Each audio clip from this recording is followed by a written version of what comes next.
Fala, pessoal, tudo bem?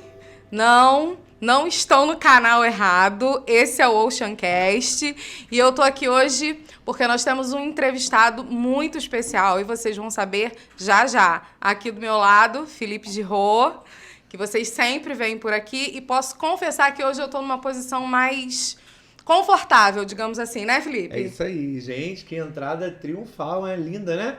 Não precisamos apresentar, ela se apresentou, que segurança, arrasou. Carol, aí, essa daí, assina embaixo. Tá contratada, exatamente, contratada. O convidado já tá falando, mas gente. Ninguém sabe quem é, não, porque a né? edição não colocou ele ainda. Mas temos um convidado bastante especial, você é muito bem-vindo. Aproveita, convida alguém, manda para alguém esse link para poder participar com a gente, que vocês vão ter uma surpresa. É isso aí. Antes da gente começar a entrevista, a gente tem os nossos parceiros que a gente quer divulgar. Inclusive, hoje nós fomos notados, vistos pelo céu, gente. Recebemos um banquete aqui, que inclui bolinho de milho, que eu desconheço coisa melhor. Hoje, quem mandou o nosso lanchinho foi a Delícias da Sil. Está tudo maravilhoso. São lanchinhos assados, não temos frituras aqui. E tá tudo delicioso. Vai lá e segue o @Delícias da Sil. E essas mesas lindas também, vamos falar delas. Que nós, sem elas, não faríamos o podcast. Que foi o pessoal da Design Mineiro que fez essas mesas pra gente. Entra lá no Instagram, curte, tem peças muito legais e vocês vão gostar bastante. E, por último e não menos importante, nossa grande parceira, Tribo Store, tá sempre por aqui. Foi o Ed que falou, que tá vestido de Tribo Store, os casacos lindos que estão aqui, vamos ver se a gente mostra depois. Pra você. Tá bem legal. Segue lá, @Tribo Store. É isso, e a gente também tem que anunciar, a gente não pode deixar de esquecer hipótese nenhuma do curso O Caminho, né? É isso aí. O Caminho, o motivo da gente estar aqui, inclusive, no Caminho. Faça a sua inscrição, faça a sua matrícula, procure saber onde estaremos, como estaremos, porque vem novidades por aí. Provavelmente tem um link para você acessar, tem um botão para você apertar e participar conosco do curso O Caminho, um curso de caráter redentivo, hein? Incrível, incrível, incrível. Muito bom. E também a Girô Filmes, que é a nossa patrocinadora mor aqui do nosso podcast, nosso Oceancast. Você quer casar, você quer noivar, você quer fazer uma formatura, eternizar os momentos. Eternizar um momento, seja ele qual for. Você dormindo no ônibus, né, na van, não tem problema nenhum. Chama a Girô Filmes, que vai ser muito bom, um trabalho de altíssima qualidade que está sempre conosco. Então, Girô Filmes para eternizar seus melhores e mais ou menos nem momentos, tão bons. Né? Nem tão bons. Isso aí. Mas chama Girô Filmes. Vamos lá? Vamos ao nosso convidado? Vambora. Gente, hoje ele é a nossa vítima. A gente tem a honra, por isso que eu estou aqui desse lado, porque hoje ele está do outro lado. Pastor Giovanni, nosso mano Gil. É isso. Hoje ele é o entrevistado do Pronto, dia. O atacado. Seja bem-vindo. Obrigado. É isso. Vou me sentir em casa. Como é que é estar do outro lado? É esquisito e vulnerável. Mas isso é bom, né? Estar vulnerável. Isso é bom. Isso é muito bom. Bom, a gente tem algumas perguntas para te fazer, mas a gente vai começar primeiro querendo te conhecer um pouco melhor. E nessa história de conhecer um pouco melhor, quem é Giovanni Melo? Olha, são muitas... Eu, na verdade, assim, eu penso que a gente cada um de nós, né? Somos várias conexões. Para mim, tudo está baseado em relacionamentos, né? Então, eu sou filho de Deus, sou discípulo de Jesus, sou amigo de Jesus, sou marido da Elaine, pai da Lavínia, sou neto do pastor Alcides, da dona Aldeci, filho da Zeni, do Carlos, irmão do Glaucio, da Paola, da Duda, enfim, cara, amigo de vocês, pastor dessa comunidade também. Eu acho que é isso. São muitas faces. São muitos Giovannis de uma construção. Mas de uma escolha. Na verdade, eu não gosto muito dessa ideia de muitas faces, né? Às vezes soa como se fossem de fato, né? Não sei, tipos diferentes, mas eu sou Giovanni Melo. E tá dentro de tudo isso aí, né? Acho que uma das pedras vivas ali no meio da conexão com todas essas outras, né? Eu acho que é isso. A gente que conhece um pouco, né? O nosso amigo Gio, o pastor Giovanni, a gente conhece muitas histórias, as inspirações, mas eu acho que o pessoal não tem tanto conhecimento.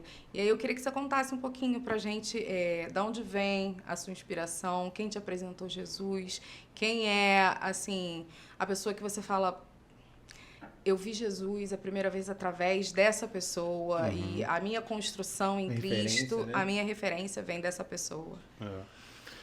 Eu cresci num lar, né, cristão, num lar evangélico, sendo criado pelos meus avós, e aí tem, né, sempre aquela piadinha, criado pela avó, tal. E para mim, na verdade, isso nunca foi um problema, pelo contrário. O problema é para quem convive, não para quem foi criado. Mas assim, criado com porque, vó. Porque, na verdade, assim, essa é uma das definições para mim, por isso que eu fiz questão também de falar, né? Meu avô e minha avó. Meu avô era pastor, né? Ele já está com o Senhor, já tem, sei lá, uns 20 anos aí, mais ou menos. E ele, eu acredito que é o maior, assim, influenciador, sabe? Hoje eu vivo literalmente caminhando num legado que ele deixou. Então, um homem, assim como qualquer outro, também com falhas, também com, enfim, algumas coisas a questionar, conforme qualquer um de nós, mas muito sincero, sabe, na sua amizade com Deus. Eu via muito isso nele, cara. Ele era um amigo de Deus. Era engraçado às vezes porque ele fluía muito em dons, né? Dons proféticos, né? Espirituais. E eu sempre falava com meu irmão que a gente não conseguia esconder nada dele. E de fato era. Às vezes, época de adolescência que eu estava longe, né? Longe dos caminhos, enfim, e eu chegava em casa, mas eu sempre fui, assim, até nisso, sabe? Eu tentava fazer algo errado e não dava certo. Dava certo para todo mundo e para mim não dava certo. E aí eu chegava em casa, à noite, e eram duas cenas, né? Duas situações que aconteciam. A porta do quarto dele estava sempre aberta, ficava perto da porta de entrada da casa. Então eu abria a porta devagar e já olhava lá para dentro.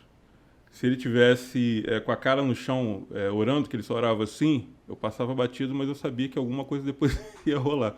Se ele tivesse acordado, sentado na cama, era certo dele me chamar. Ele me chamava, me contava uma história, e a história sempre era o que tinha acabado de acontecer comigo na rua. Ele aproveitava aquilo para me chamar, né?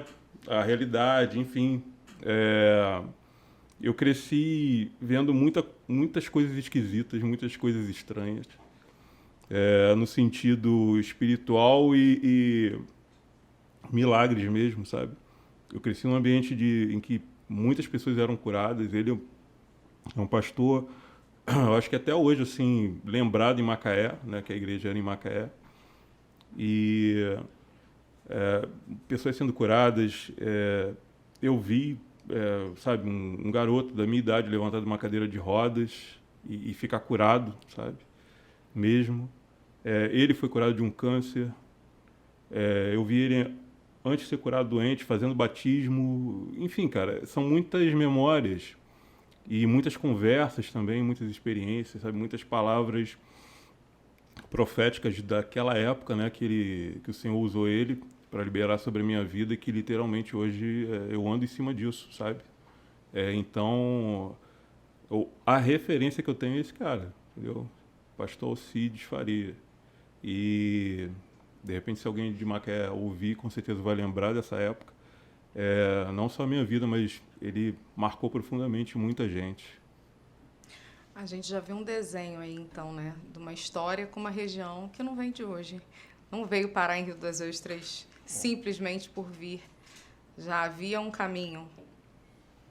Isso é até engraçado, porque a gente morava em São Gonçalo, né? A gente morou em São Gonçalo por muitos anos.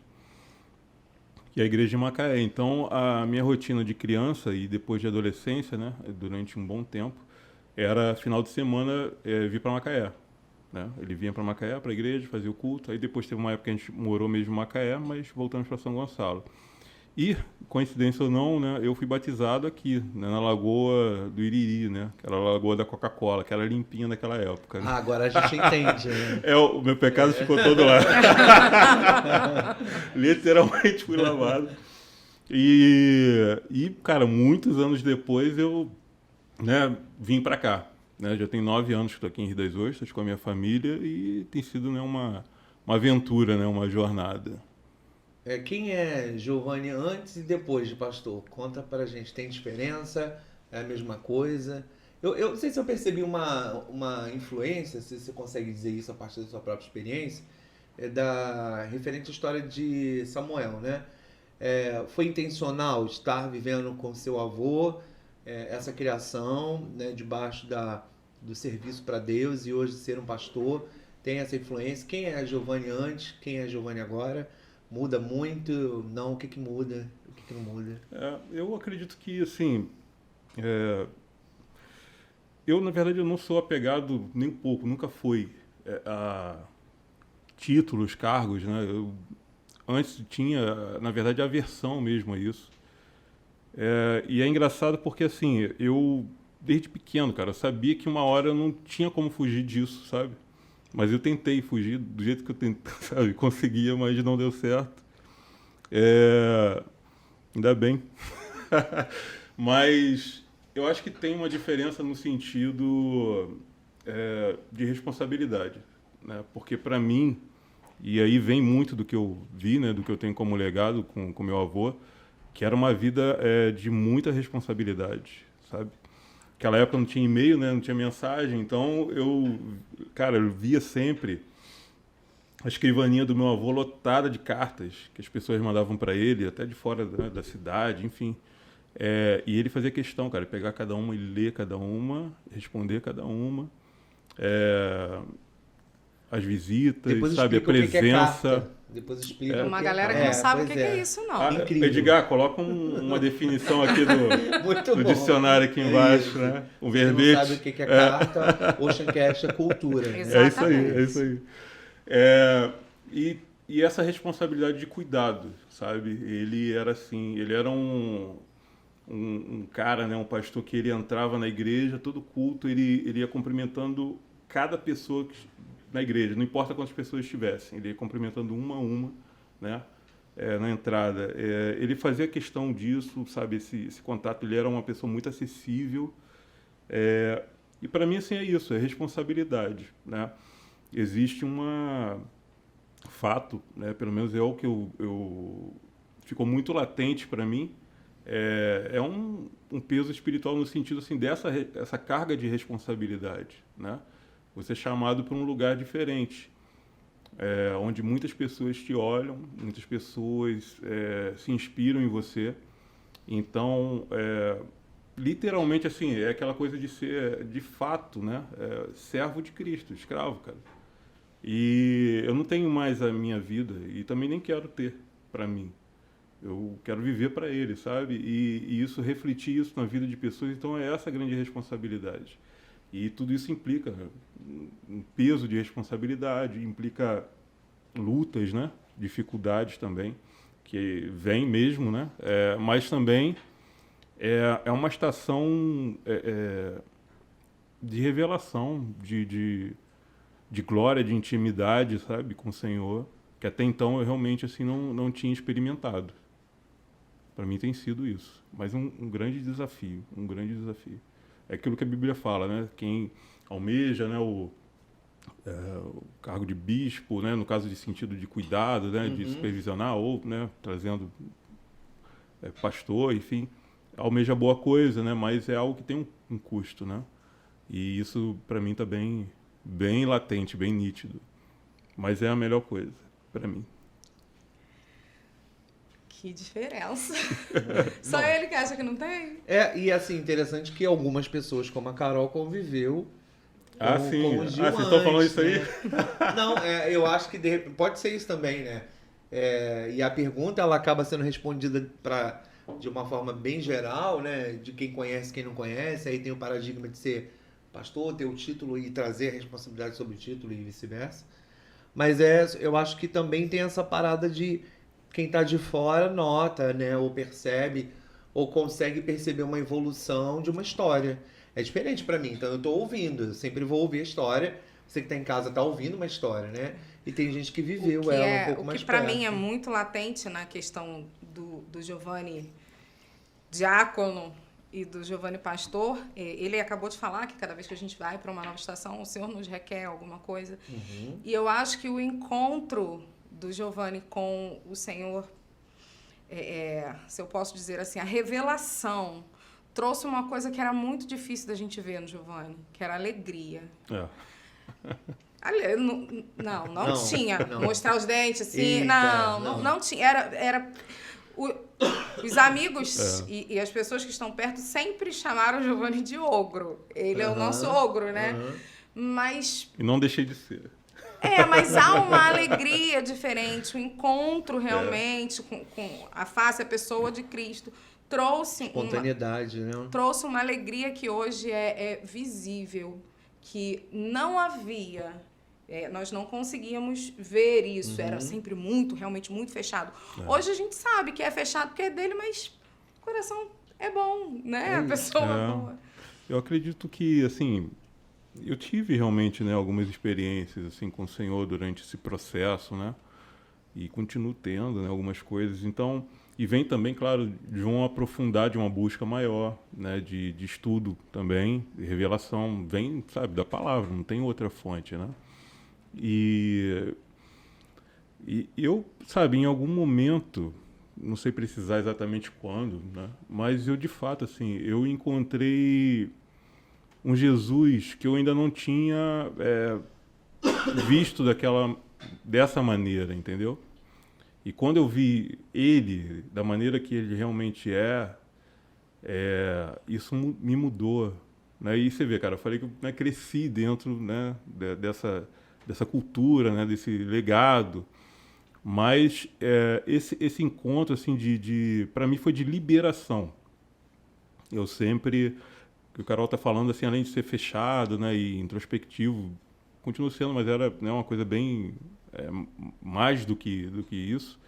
Eu era muito contido, né? Eu não me expressava, né, tanto com palavras ou com gestos, então, sabe, raramente. Eu sempre fui muito de escrever, então, né, a minha maior forma de expressão é escrita, eu acho que até hoje continua. Gosto muito de escrever, mas essa questão, sabe, de liberar... Pra você também que não sabe o que é escrever. Brincadeira. Gente, pô, não, aí... não é pô, não. O negócio é sério. O que é escrever, né? O que é escrever. Digitar. Hoje a gente só digita. Pode ser digitar também. Enfim. É. E aí, assim, em algum momento eu tive, sabe, essa visão, essa revelação que ela me pegou realmente. É aquela coisa do fogo dos olhos de Jesus, sabe? E da unção, né, ele ungido com óleo de alegria, que o Carol está falando. Então, isso, para mim, foi uma liberação, né? Encontrar propósito na celebração e saber que ele quer isso, sabe que ele se alegra. Na verdade, assim, que ele se alegra pela minha vida, né? Meu filho amado em quem eu tenho prazer, isso também é pra gente. Então, quando isso despertou dentro de mim, eu não consegui mais. O que eu enxerguei, o que eu descobri, eu preciso expressar isso. E aí, a partir daí, a minha maneira de pregar mudou, né? Tá ficando até meio perigosa algumas coisas, quebrando liturgia, quebrando algumas coisas. A minha maneira de ministrar mudou, de tocar, sabe, de se expressar a verdade, sabe, espiritual que há também nos nossos gestos, sabe, o halal e aquela coisa toda, sabe, da adoração e do louvor, e que Deus quer isso, espera disso, de gestos, enfim, cara. Então, para mim, assim, foi uma explosão nesse sentido. Eu lembro que quando eu comecei nesse processo de cara, assim, eu acredito que foi um choque para algumas pessoas. Eu lembro de ter ministrado o louvor, e foi dessa maneira, assim, sabe? Já mais explosiva. Minha voz, cara, é aquilo, minha voz é pequena, né? Mas, sei lá, cara, eu na hora ali, sabe, é um vulcão, eu não sei explicar. E aí, né, com gestos e liberação, e, cara, tava fluindo algo muito poderoso na igreja, né, nesse dia, uma noite, na verdade. E aí eu lembro que quando eu desci do púlpito, tem uma irmã na igreja, né, que ela é engraçada, né, uma senhora, ela sempre brinca comigo, né, conversa comigo, tem um carinho por mim. Ela me parou assim, séria, com a cara de zangada, né, me olhando. Aí eu, tipo assim, cara, fiz alguma besteira, não sei. Aí ela, onde que tava esse homem? Aí eu olhei assim, que homem, mano? Onde que tava esse homem que desceu agora aí? Aí eu falei, eu acho que tinha um impostor aqui. Ela, esse impostor foi embora. Eu também. Então, assim, é isso. Eu acho que por muito tempo, talvez, eu tenha vivido isso, uma figura impostora, que não deixava eu ser quem eu deveria ser. E talvez exista muitas pessoas, né, que podem se encontrar também nesse momento dessa forma, sabe? E aí, tanto por traumas da vida, por crenças autolimitantes, por estruturas, sabe? Enfim, que é aquilo, cara, do passarinho que entra em casa. Ele entra na tua casa, né? E aí, pô, a tua casa tem vidraça. Janela, as portas são de vidro e tal. E ele entra, só que, cara, ele entra e começa a querer sair. Ele vai bater no vidro, vai bater na vidraça, só que tem uma porta, a mesma porta que ele entrou tá aberta, do lado ali, só que ele fica batendo na vidraça. Ele não volta, sabe, para onde ele veio e para a liberdade dele. É mais ou menos isso. Eu acho que eu ficava desse jeito, né? Olhava, conseguia se vislumbrar de alguma forma para que Deus estava me chamando, mas ficava batendo na vidraça, que na verdade eu mesmo, eu acho que acabei me cercando em algum momento. Tendo teu avô como referência, o que você traz e o que você não traz nessa história? O que eu trago? O que eu trago, acho que tudo isso que eu falei, o que eu não trago dele. E por que até não a careca, né? eu trago dele, até né? A careca. Ele era careca. Aliás, a pergunta que não quer calar, quando que você vai colocar uma prótese na... Acho que não. Não. Acho que até Não, errei a pergunta. eu arriscaria fazer um implante, né? Mas tá isso aí tem que ser muito corajoso. Tá Mas o que você traz e o que você não traz definitivamente? Por que você não traz do seu avô? O que eu não trago dele, deixa eu ver. Cara, eu não sei dizer assim o que eu não... Porque, cara, é muito... Eu falei, ele não é um super-herói, entendeu? Ele tinha suas imperfeições, mas eu também tenho um monte. E eu sei que talvez algumas dessas imperfeições até vêm também desse convívio, entendeu? Então, assim, eu acho que não tem aqui o que eu, rejeitaria, entendeu? Não tem. Eu sou um pouco, sabe, dele ali. E muita coisa, né, que eu tenho vivido, experimentado, vem disso. Eu acho que... Eu lembro que teve um treinamento aqui, profético, né, de uma escola que a gente fez, e que, em dado momento que eu estava compartilhando algumas memórias, alguns testemunhos, eu estava percebendo algo diferente acontecendo, e aí até chamei algumas pessoas, você foi uma, né, para também fazer a mesma coisa, no sentido de, eu percebi que era como se o Espírito estivesse nos movendo a desentulhar poços que os nossos pais cavaram, né?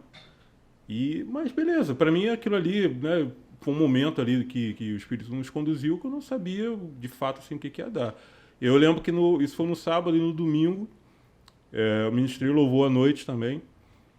E aí no final do louvor eu tive uma impressão, a gente sempre chama as crianças, né, e sempre aquela oração geral, né, pelas crianças, para liberar elas para ir para a salinha e tal. Só que naquela noite, o Senhor, assim, eu senti aquela impressão, sabe? Chama as crianças e ministra individualmente, uma a uma. Aí eu tinha acabado de ensinar, né? Que a gente precisa se lançar sobre as impressões sem medo, sabe? De errar, sem medo de colocar a sua, sei lá, reputação em jogo porque errou alguma coisa, enfim. E aí, Tá, ok. Aí eu chamei as crianças. Aquela noite eu lembro, não sei, cara, acho que nunca teve tanta criança aqui à noite. Sei lá, umas 30, 40 crianças. E ainda foi um dia de apresentação de crianças. Pois é, né? E aí eu falei, cara, o que eu tenho que fazer? Aí só as impressões, né? Vai, né? Impõe a mão. Aí eu fui, impus a mão e, de repente, cara, o Senhor me deu uma visão, sabe? Sobre o destino daquela criança e eu liberei aquilo. O outro, mesma coisa. O outro, ouvi algo, falei. E foi assim, cara, criança a criança, literalmente, cara, me lançando, arriscando, porque a mente trabalha ao mesmo tempo contrária, né? Ao mesmo tempo que eu estava fazendo isso, me arriscando e me lançando no que o Espírito estava conduzindo. E ela, né? cara, e se falhar, tem muita criança, e agora? Tá, não sei o quê. Então, assim, é sempre assim essa dinâmica, né? A gente só vai se lançando. Aí depois teve os pais, né, falando comigo, teve a criança que eu falei sobre ser pai de multidões, eu não sabia, o menino é Abraão, enfim. E alguns pais falando de coisas que o Espírito Santo me conduziu a falar ali e testificando, né, como as crianças são, enfim. Foi uma noite assim, muito poderosa. E depois eu percebi o que tinha acontecido. Literalmente, eu desentulhei um poço que meu avô cavou. Claro que agora eu também cavo novos poços, mas esse desentulhar o poço que meu avô cavou liberou um fluir profético que até então também não tinha experimentado. E a partir de então isso tem sido muito mais livre e constante, sabe? Essas manifestações, né, do ministério profético, né, no corpo, né, para edificação do corpo, vem daí. Então, assim, é difícil eu te dizer o que eu não intencionalmente, sabe? Porque assim, eu sou bagunçado também, sabe? E ele também era, então, sinceramente não sei dizer o que eu não traria dele, né? Ou faria diferente, não sei. Até porque para mim ainda é aquilo, se eu conseguir viver, cara, uma porção do que eu vi, eu já ficaria satisfeito. Só que da mesma forma eu sei que, na verdade, conforme as gerações, a unção ela vai aumentando, né? A presença vai aumentando, vai se multiplicando. Então é isso. Vou continuar me lançando nisso aí. Bom, né? Bom. Em relação a essas novas estações, né, aquilo que o senhor tem trago de novo, a gente entra no Giovanni Professor, mestre do Instituto Caminho, né, do Instituto Despertar, do curso Caminho. E uma das disciplinas que você dá é a escatologia, né? Sim. Se eu não me engano. Como que isso entrou, assim... Como que você passou a respirar isso para poder transmitir com tanta paixão e verdade? Eu já fui sua aluna, né? E a gente pode perceber isso. Mas como que isso aconteceu? Eu sempre fui curioso, né, com escatologia, né, com o fim dos tempos, o que a Bíblia falava. Eu acho que é isso, de repente, uma coisa que eu não trouxe do meu avô agora. Olha tá? aí. Então, porque é o seguinte, meu avô ele era de uma linha que é uma linha muito tradicional, né, mais popular, né, vamos dizer assim, de interpretação, que é dispensacionalista, né?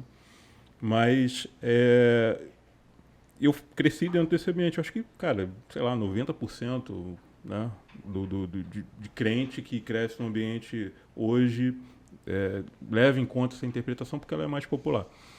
E eu lembro que, assim, de criança, adolescente, na verdade, eu sempre conversava com ele, né, aquela coisa, cara, meu avô me ensinava muita coisa, né, em conversa, em mesa, né. E aí eu lembro que ele falou, cara, filho, lê a Bíblia. O que eu vou ler? Lê o livro de Daniel. Logo já me jogou logo para a escatologia também. Eu lembro que eu li Daniel, fiquei muito interessado. Aí depois fui perguntando, fui ao Apocalipse, não entendi nada. E ele ia me explicando aos poucos. Eu lembro de uma pregação dele, cara. Ele pregou sobre o Apocalipse e foi num culto na casa de alguém, sabe? De alguma família. E eu lembro que teve gente passando mal, cara. Gente saindo carregada de pavor, sabe? Então, eu acho que esse ponto eu fui diferente dele, porque esse meu interesse, essa minha curiosidade, foi me levando a estudar. Então, assim, para eu chegar Por que, além da curiosidade, eu estudei dispensacionalismo, né, mais a fundo, não fiquei só com aquilo que me contavam, né, ou enfim, cara, assim, eu me interesso, eu vou fundo, pesquiso daqui, pesquiso dali. E ainda eu ficava com, sabe, para mim assim, cara, isso aqui não tá faltando. E não era aquela coisa que a gente fala, tem que ter o mistério. Tem que ter o mistério. E assim, é preservado. Tem partes que são realmente são um mistério. Mas algumas coisas que não se conectam e até não fecham, sabe, de uma maneira mais ampla, coerente com a revelação, com a profecia bíblica. E falando sobre a Bíblia toda, né? Não pegar só um livro, né? Enfim. E aí esses questionamentos foram me levando, aos poucos, a estudando, pesquisando mais, conheci outras linhas de interpretação, a milenista e tal, aquela coisa toda. E até chegar nessa linha que é a que a gente hoje toma, né? Que é pré-milenista, pós-tribulacionista. Né? Resumindo tudo, que tem muita coisa aí, mas é a leitura mais literal do que a Bíblia fala, e isso é uma leitura bem acessível, ou seja, o que está escrito é da maneira que está escrito, e o que é simbólico, alegórico, a própria Bíblia está demonstrando e sinalizando isso. Então, a gente consegue identificar isso dentro dos textos. E é uma linha mais coerente com tudo, até mesmo com a missão da igreja, porque, cara, Mateus 24, quando eu li Mateus 24, sabe, dentro, sabe, e só o que está escrito, eu falei, cara, realmente, não tem como isso aqui encaixar em outra coisa, porque é muito claro, o próprio Jesus explicando, sabe, a sequência dos eventos, e de uma maneira que a igreja, sim, ela passa por todo esse período. E não há um arrebatamento secreto porque eu não encontro. E eu estou falando aqui, gente, não é uma coisa que eu, sabe, estudei ontem. Eu, sei lá, cara, passei uns 5 ou 4 anos, assim, mergulhado, sabe, todos esses estudos e chegando numa conclusão. Então, assim, e outra coisa, que para mim é a principal. Apocalipse a gente sempre olha, né? É aquilo que eu falei aqui da pregação, né? Gente passando mal, tá? É medo, é pavor, confusão e tal. Cara, como é que começa o livro de Apocalipse? Revelação de Jesus Cristo. E bem-aventurado aquele que ouve, guarda as palavras desse livro. Medita, guarda as palavras desse livro. Então, assim, é um livro que é revelação de Jesus. Há uma bem-aventurança para os que meditam, guardam, leem e falam, né, sobre essa palavra. E por que eu vou ignorar isso? E aí, dessa maneira, sendo a revelação de Jesus, cara, não teve outro jeito. Eu, de fato, descubro um Jesus ali e essa imagem, sabe? Esse encontro que mudou a minha vida, que acendeu a minha vida.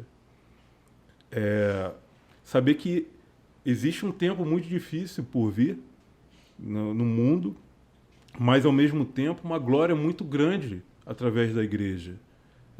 Em meio à perseguição, em meio a tudo que vai acontecer, até mesmo o martírio, mas uma glória, um poder, um avivamento conforme a terra também nunca experimentou.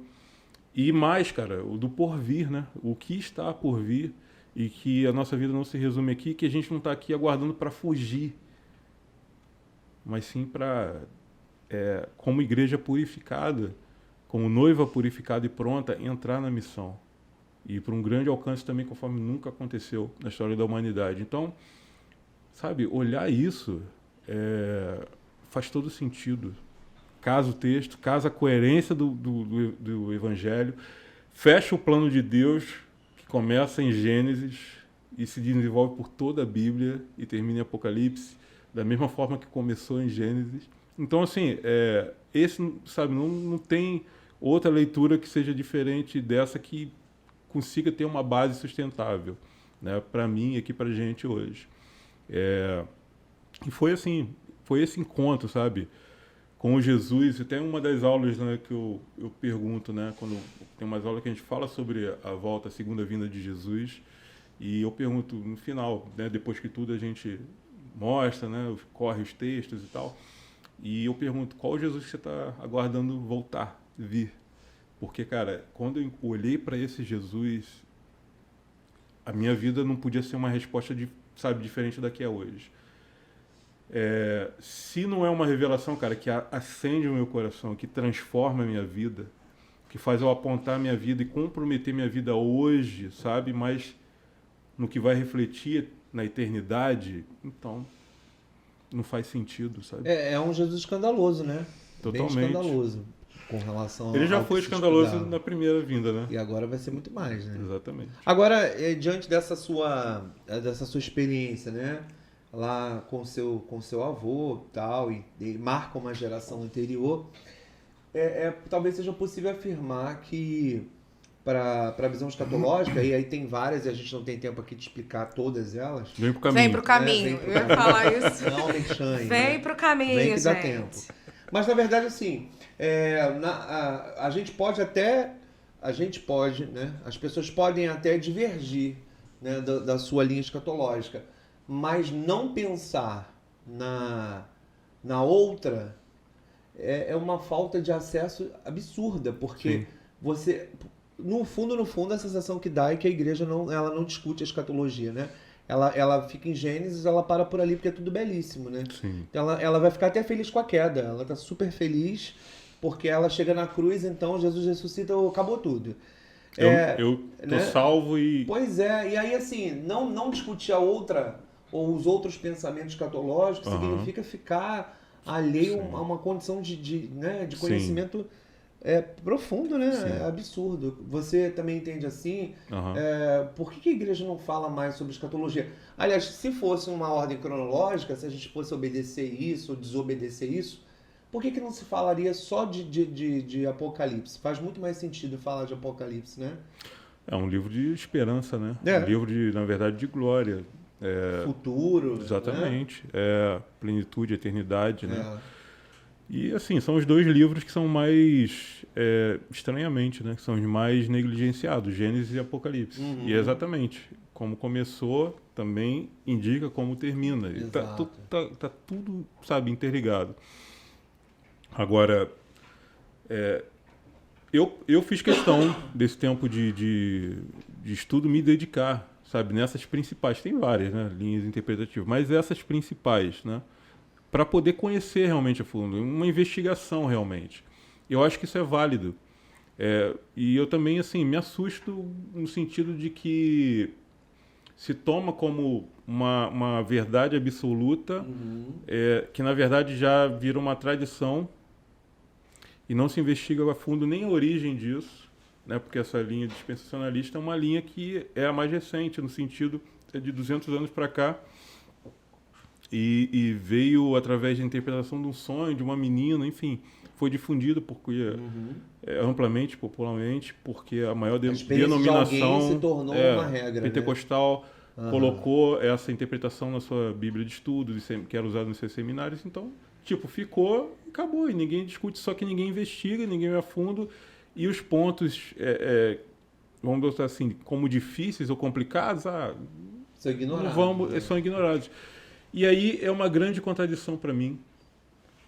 Olha, o Novo Testamento, ele foi escrito grego koiné, que é o grego popular, né? O grego popular e não o grego erudito, ou seja, cara, acesso ao povo. Não é para, sabe, não, claro, teólogos, mestres, todos têm o seu lugar e devem, cara, eu, né, dou aula, eu sou também estudioso, mas o ponto é o quê? Todo povo pode ter acesso à palavra de Deus e ela é acessível a todo povo, até mesmo as partes mais difíceis. Veio a Reforma Protestante, a Bíblia estava presa dentro do latim e para só o clero, né? O povo não. Vem a Reforma Protestante, a Bíblia começa a ser traduzida, primeiro no alemão e depois para todos os outros idiomas. Então, novamente, sabe? Deus alcançando e liberando acesso do povo à palavra dele. Então, assim, se é algo que Deus fez dessa maneira, por que, cara, hoje, e aí é outro, cara, outra contradição terrível para mim. Quando eu olho para a igreja em lugares de perseguição extrema, que não se pode ter Bíblia, e quando tem, às vezes é uma folha da Bíblia, e na maioria das vezes eles não têm Bíblia, o que eles fazem? Eles memorizam. para manter, sabe, aquilo vivo e transmitir aquilo numa tradição oral mesmo, tipo, retorna, né, lá pro início. E a gente hoje tem tanto acesso, cara. A gente tem a Bíblia aqui no telefone, a gente pode abrir a hora que a gente quer, mas o que a gente faz? Cara, você não lê, você não se interessa, você não investiga. Eu costumo falar na aula, na sala de aula, que a Bíblia, ela só não é feita para...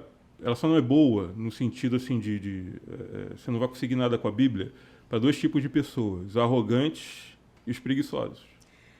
Eu ia falar isso agora, que tá tudo nela, tudo contido ali. Mas nós, o povo, né, nós somos preguiçosos. Por que tem tanto coach, nada contra, mas por que tem tanto coach ficando rico, milionário, vendendo fórmulas prontas que não te servem de nada? Porque o povo quer pronto, é mais fácil eu ouvir e tomar aquilo como verdade do que eu procurar saber, do que eu me dedicar a achar e ir a fundo. Então, eu acho que vai muito assim, acredito muito na intencionalidade do lado ruim, né, da intencionalidade de te fazer acreditar que é isso aqui, ponto. Mas creio muito na falta de interesse. Sim. Na falta de interesse do povo mesmo, de procurar, de não se conformar. A palavra fala sobre isso, da gente não se conformar. E acredito muito que vem muito daí também, né? Sim, sim. Eu estava lendo essa semana em algum livro, em algum material de estudo, em que alguém relembrava para a gente sobre aquele período intertestamentário, né?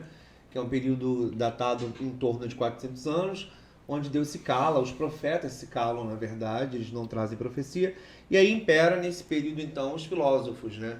É onde dá uma rasteira no cristão, dá uma rasteira naquilo que era de conhecimento genuíno dos filhos de Deus, e agora vai se filosofar.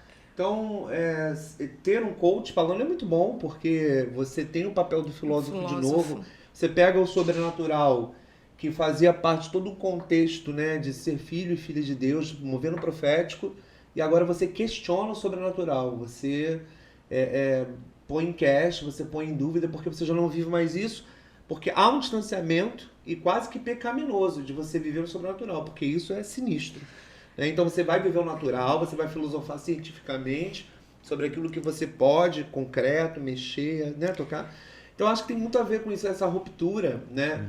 Ela nos escravizou durante muito tempo. Então, assim, falar sobre Gênesis, falar sobre Apocalipse é sair da zona de conforto, é perder o reinado, né? Colocar em risco todo um período de conformidade ruim, né? De conformidade ruim nesse sentido.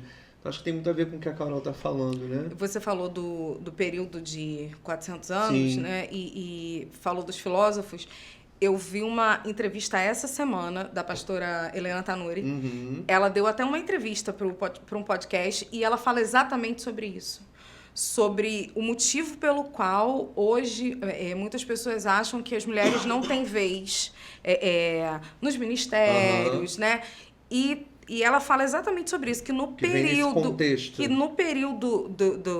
da quietude, os filósofos ganharam força e ganharam voz. E foram eles que trouxeram todo esse estigma... A ideia deturpada, né?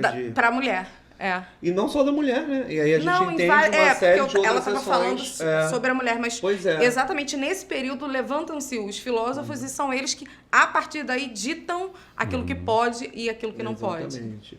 Aí a gente deixa de ter o céu como algo físico e perto. A gente tem algo distante, intocável, né? E a gente começa a filosofar exatamente que é um Deus inacessível, num lugar inacessível. Isso é muito terrível. É preocupante, muito terrível. É a mente grega, né? O mundo ocidental. Total.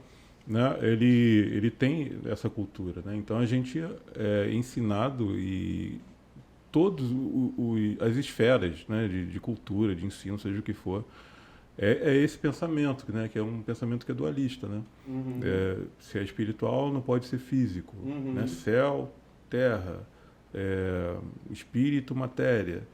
Mas a mente hebraica, né, que é a mente bíblica, é diferente. Na verdade, é uma integral, né, uma convergência, né? E é isso que a gente vê, desde Gênesis até Apocalipse. Deus vindo, sabe? Deus estando na terra, Deus voltando para a terra, enviando seu filho para a terra. Convergência de céu e terra. É o que acontece com a gente. Quando a gente encontra com o Senhor e a gente rende a nossa vida para Ele, entrega a nossa vida para Ele, somos habitados pelo próprio Espírito de Deus, que começa a se fundir com o nosso espírito, né? E tomar cada vez mais lugar dentro de nós. Cara, isso é muito, sabe, maravilhoso. O próprio Deus habitando dentro de nós, ou seja, céu na terra. E é a manifestação da oração que Jesus nos ensinou. Seja feita a tua vontade, né? Pai nosso, seja feita a tua vontade aqui na terra, assim como ela é feita no céu. Então, existe, sabe, o propósito bíblico, o propósito de Deus de convergir céu e terra desde o início. E é o que vai acontecer no final. Então, só que pensar nisso, hoje, dentro dessa cultura, é estranho, às vezes até ofensivo, às vezes até constrangedor. Exatamente. Né? Você falar sobre isso, Parece que você concorre com grau de maturidade, né? E não tem ou de intelecto. Ou de intelecto. E né? aí, assim, só que não é nada sobre isso. Não, nunca foi. Né? Então, talvez venha daí, sabe? Também porque, assim, a gente tem, né, muitos pastores, muitos estudiosos, né? Claro que eu não vou entrar numa questão de proporcionar isso, mas, cara, a gente tem homens de Deus, sabe? E sim, homens de Deus, independente, sabe, de linha de interpretação, homens de Deus sinceros. Tem homens que têm esse acesso, que investigam essas coisas, mas também não levam adiante para o povo. Não se arriscam, né? Exatamente. Não se arriscam. E aí é a grande questão. E aí entra, ao meu ver, num ponto muito perigoso. Né? Quando Paulo escreve que sobre não apagar o espírito, que não, se a gente ignora, né, a profecia, né? a gente apaga o espírito. Exato. E a profecia, cara, não está falando só do dom da profecia, está falando da palavra de Deus, que é a própria profecia. E se a gente ignora ela, quer anular ela, apaga o espírito. E aí a gente tem muitos lugares, infelizmente, assim, que se tornaram como grandes clubes sociais, clubes de Cara, encontro. tem gente fazendo barulho a respeito disso, porque assim, Alguns. Antes a gente, enquanto igreja, a gente militava contra a tradição, né, contra o conservadorismo, quase que infundado. Então se levantava e, lamentavelmente, eram denominações contra denominações, né? E eu acho que isso já é uma outra fase. Ela pode existir, mas ela não tem aquela força. Agora, com relação à falta de ensinamento, à falta de comprometimento, exposição com os verdadeiros homens de Deus, para as ovelhas de Deus, tem gente que se levanta? Você percebe isso? Tem alguma coisa sendo feita? Eu, na verdade, assim, eu acho que assim, não tem tantas pessoas, vamos colocar assim, militando isso. Por quê? Tem gente se levantando para ensinar e sendo levantadas por Deus para ensinar, ao mesmo passo que tem pessoas sendo silenciadas por Deus, exatamente por isso. É tipo Mas silenciado aqueles que estão retendo, errado, que não estão crendo, sabe? Okay. Que não estão entrando na revelação da maneira que ela e segurando isso, né? Ou seja, estão como incrédulos, então são silenciados. Tipo o pai de João Batista, cara. Não acreditou ficar quieto até ele nascer. Então, assim, então a resposta que eu vejo do Espírito Santo é isso, levantar, sabe, capacitando homens, mulheres de Deus para ensinar de uma maneira poderosa e verdadeira. Intencional, acessível. Nunca teve tanto acesso à informação conforme a nossa era. Então, a gente vive numa era que ninguém pode falar que não sabe. Não sei, eu não podia saber disso. Exatamente. Ninguém. Então, para você ver o nível de responsabilidade que a gente tem, né? E mais ainda como líderes, como pastores. Então, se em algum lugar, é o que acontece direto, cara. A gente vê muito isso. Em algum lugar, sabe, não entra, sabe, no ensino verdadeiro, acessível, trazendo a revelação da pessoa de Jesus, ensino de transformação e não, sabe, formar alguém para trabalhar no setor da igreja. mas para transformar uma vida, para criar uma comunidade de pessoas livres em Cristo.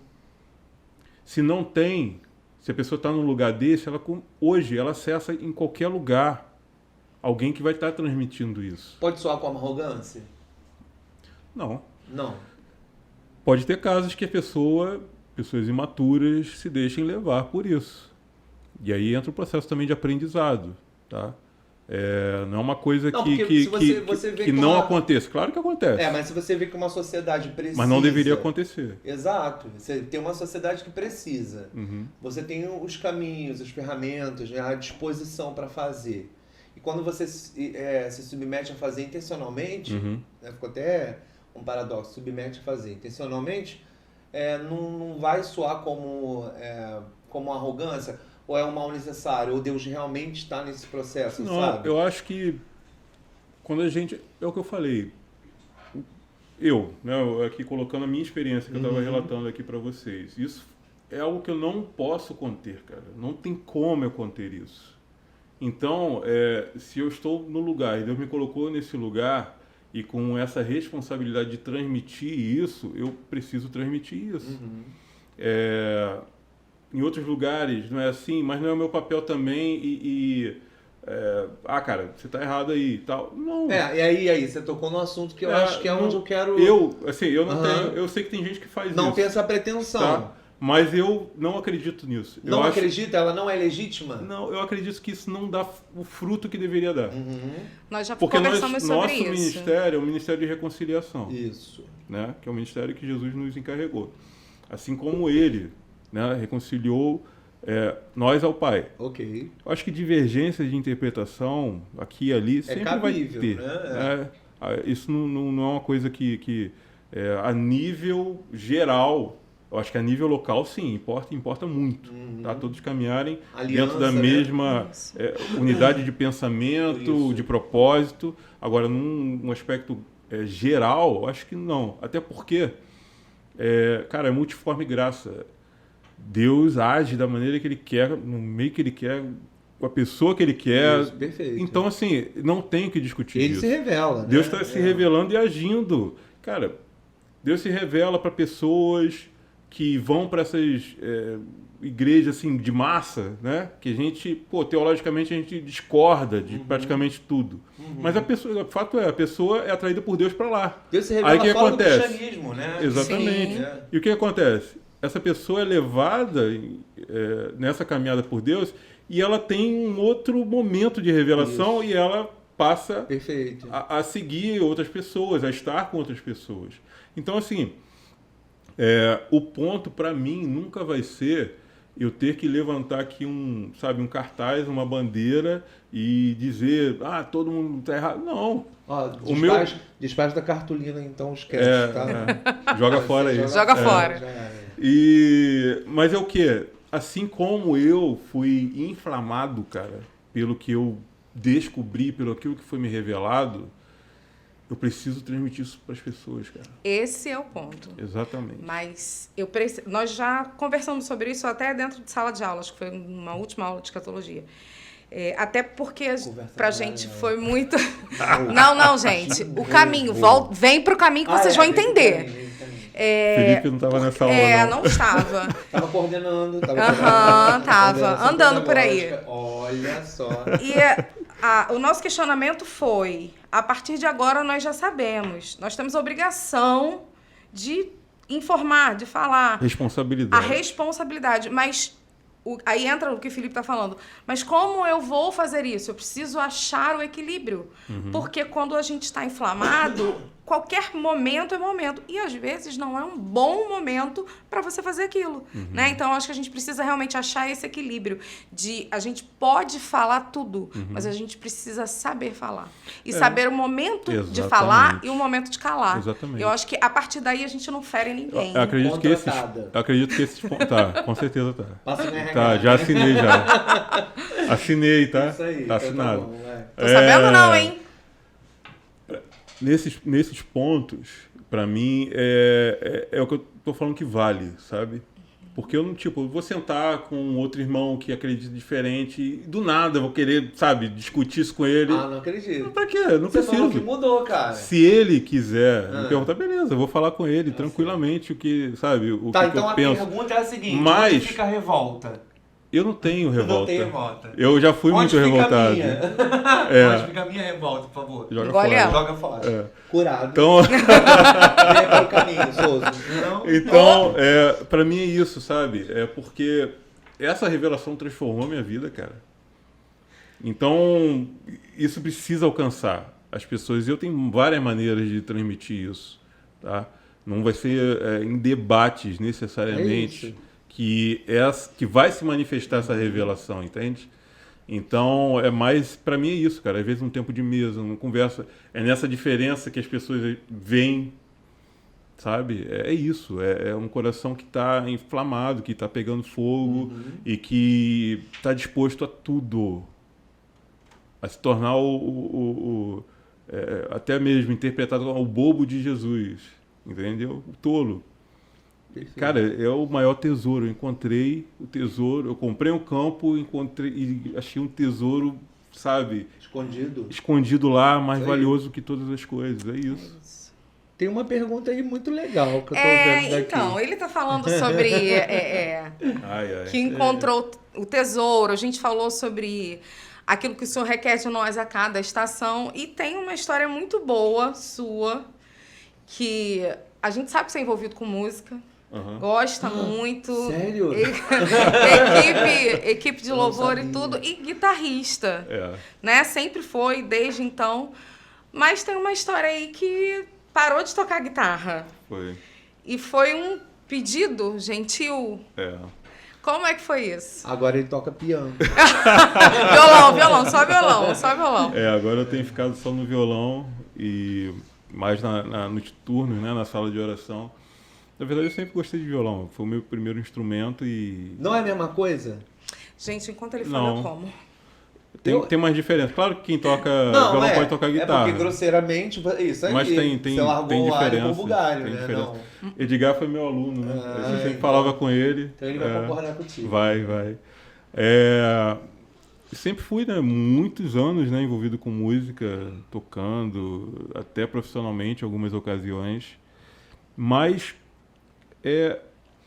eu acredito que nessa transição, com esse encargo recente de responsabilidade, né, pastoral, ministerial, em algum momento eu estava percebendo assim que Deus estava me chamando, sabe, para realmente uma estação em um lugar diferente e que eu preciso estar disposto a abandonar tudo que eu tinha ganhado, conquistado até então.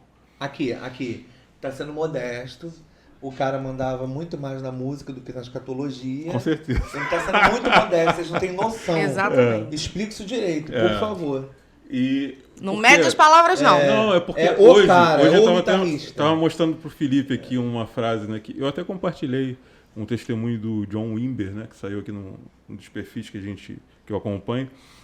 E uma das frases, né, que está lá é isso, dar um novo passo no reino de Deus implica em você não ter medo de abandonar, ou de perder tudo que você tinha conquistado ou ganhado até hoje.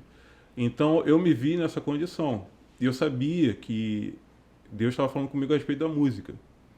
E aí de instrumento, equipamento, cara, E aquela olha coisa. que é na igreja, né? Eu tinha o equipamento, guitarra, pedais, amplificador, aquela coisa toda que guitarrista que, né, Cabelo. sabe, cabelo. Né? Não, Já tinha perdido já. tinha perdido, Já. já. Brincadeira. E, enfim, cara, eu percebi que estava mudando e aí eu comecei a tratar, assim, isso dentro de mim. No princípio, meio ainda relutante, e depois eu passei meio que assim, tipo, ignorar, né, jogar, tá falando, deixa aí, eu vou continuando aqui e tal, não sei o quê. Só que chegou um momento que isso ficou muito forte comigo, né?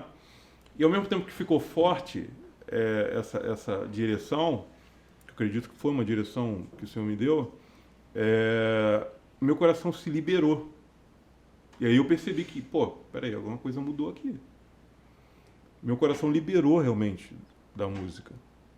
E eu falei, cara, então realmente é um lugar novo que eu preciso, é um passo diferente que eu tenho que dar. E aí eu falei com o senhor, já entendi, né? Já tinha entendido, né? Foi mal, ainda fiquei aqui protelando, mas beleza, eu vou desfazer das coisas, porque também não tem sentido eu ficar com equipamento, né, desse jeito aqui, sem ser utilizado, né? Então preciso estar com pessoas que vão utilizar, enfim. E não são equipamentos tão fáceis de desfazer, né? Enfim.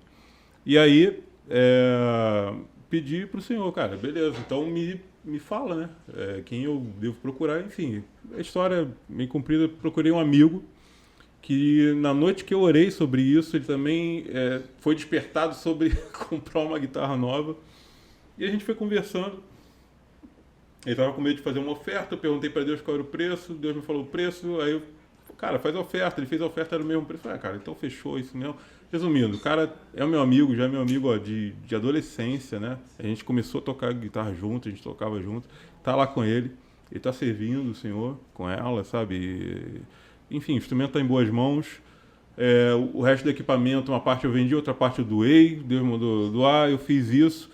E assim, cara, eu fiz isso sem nenhum peso. E é engraçado, eu tô rindo porque eu não sei explicar, mas isso me dá alegria.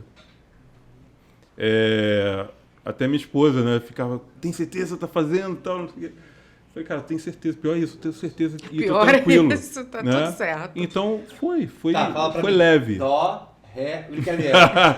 E aí, assim, hoje sabe, a música, eu amo música, né? Eu escuto música todo dia, estou envolvido aqui na sala de oração, continuo ministrando louvor esporadicamente, mas eu entendi que era uma estação nova que Deus me chamou e, né, coincidência ou não, a partir desse momento, muito fluiu. Inclusive, tudo que a gente tem vivido aqui na área de ensino. Né? O curso fluiu a partir desse momento, cara. E outras coisas, sabe? Ministerialmente, vida pessoal também, vida familiar. Então, foi uma coisa doida, sabe? Às vezes você pensa, caraca, a música me atrapalhou ou não? Ou tipo, sabe? Mas não é nada disso. Você pode ensinar cantando. Cantando eu acho que Tocando, não é muito legal, não. Foi um prazer miserável, como diz a nossa amiga Carol. Brincadeira. Muito bom estar com você aqui. Pastor Giovanni, amigo Gil, né? Que aula. Tamo junto. Aula. Muito bom. Muito bom. Muito bom. Conhecer um pouquinho mais do homem Giovanni. Do homem por trás do pastor. Por trás do pastor, exatamente. Por trás do homem. Eu sou um só, cara. Do músico que não sabe do ré, mi, faz só brincadeira, ele entregou, gente, nada a ver. Mas eu tô com dificuldade mesmo pra tocar. Sério? Eu falei com o Edgar esses dias. Então, deve ser por isso. Aí vai ser esquecimento total. Então. Há uma nova estação vindo, né? Sim, O que a gente na espera verdade, dela? eu acredito que a gente já entrou na trilha dessa nova estação. E não dá pra voltar mais. Ela já começou. É só o início dela. O que dá pra esperar? Eu acredito que há algo, sabe, do coração de Deus a ser liberado sobre essa cidade e das Ostras. Cada vez que eu converso com outros amigos, outros irmãos daqui da cidade e até de fora dessa cidade, sempre tem menção sobre isso. É algo que, para mim, a cada dia vai pesando mais dentro do meu coração como uma certeza. Eu acredito que sim, a gente vai experimentar um momento aqui de despertamento. Até os nomes que a gente escolheu do Instituto Despertar, não estou falando que vai acontecer por causa do Instituto, nada disso, mas assim, dentro dessa visão, tá? Dentro daquilo que o Senhor quer fazer. Porque para mim é isso, sabe? É um abrir de olhos para a revelação e para a manifestação que está para acontecer nessa cidade, nessa região aqui. Rio das Ostras eu acho que vai passar a ser conhecido pelo que Deus vai fazer. Uau. E não mais até então, né, como uma cidade da região de Macaé, turística, né? Mas pelo que Deus vai fazer aqui nessa região. Eu acredito muito nisso. E eu sei que tem muita gente aqui acreditando, mesmo que ainda meio que né? nas sombras, ou, sabe, meio que escondido, mas tem muita gente aqui da cidade que tem essa mesma percepção e mais, também entrou já na trilha dessa estação e está se movendo para isso. Então, nós estamos nesse caminho. né? Nós estamos nessa trilha, nessa jornada, e eu sei que algo está para ser liberado. Nós aguardamos ansiosamente. Eu também. E cremos Amém. juntos. Amém. É isso, gente. Foi um prazer para mim estar aqui. E muito obrigada. Foi uma aula pra gente. Foi muito bom. Me sinto demitido.